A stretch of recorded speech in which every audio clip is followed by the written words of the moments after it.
Hello everybody, it's Claire Boscott here and I'm your host on Thriving in Yourself, Thriving in Your Workplace, and this is the experts interview, and today I am thrilled and really buzzing to have with me Nathalie Bagadey. Natalie's French, aren't you? You are, so Oui. we but we are going to do it in English, aren't we? We're not going to do it in French. Oh, Maybe just a few words.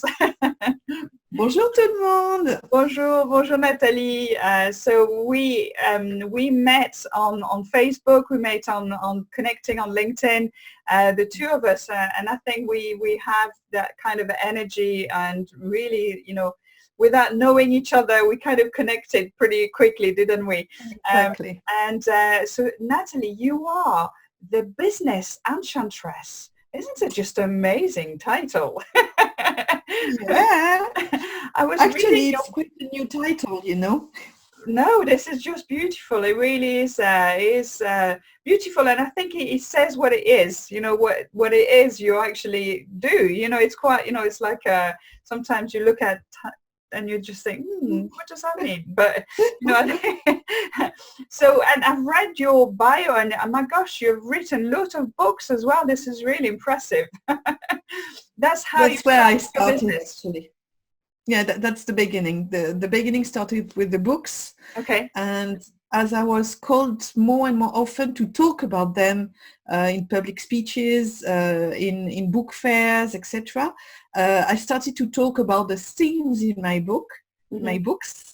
And I realized I loved that moment, when you could connect with a crowd of people and when you could really make a difference into their lives, because I was not there just to talk about my books and sell more books. I was there to tell them what was really fantastic, not just in the books, but in our lives, really, because my books always link reality to fantastic places, to wonder places, and I'm trying to teach people how to find this wonderment in their daily life.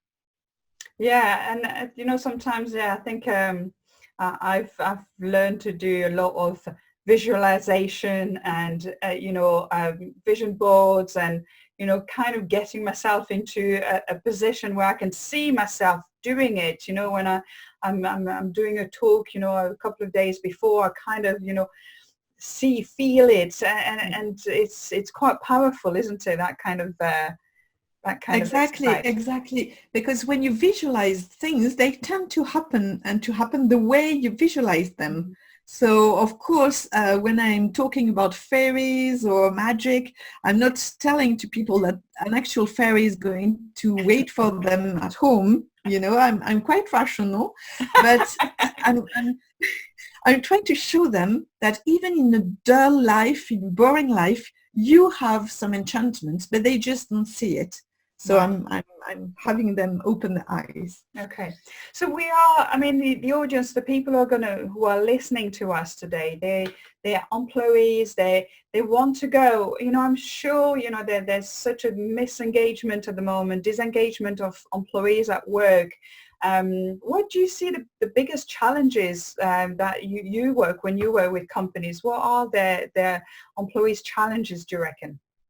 I think, and that's really a main focus for me too, that the main problem they face is the relationship with their boss, their manager, their hierarchy, because oftentimes they feel they're not considered, or they feel they are working sometimes without any meaning. They don't really know why they have to do a task, and often they don't get the acknowledgement that they did well on the task. Yeah. They always get the acknowledgement that it's not good.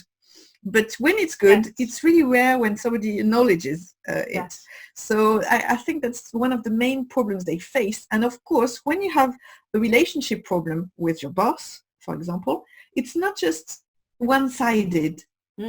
It means it's a communication problem. So maybe the boss has issues or has shortcomings or a leadership that is not really efficient, even though he thinks he he or she thinks it is. Mm-hmm. But it's a two-way relationship. So maybe if you feel something is wrong, then maybe something you're doing is wrong too, and you can, at least on your side, do something to improve the situation and not just wait for your boss to become fantastic.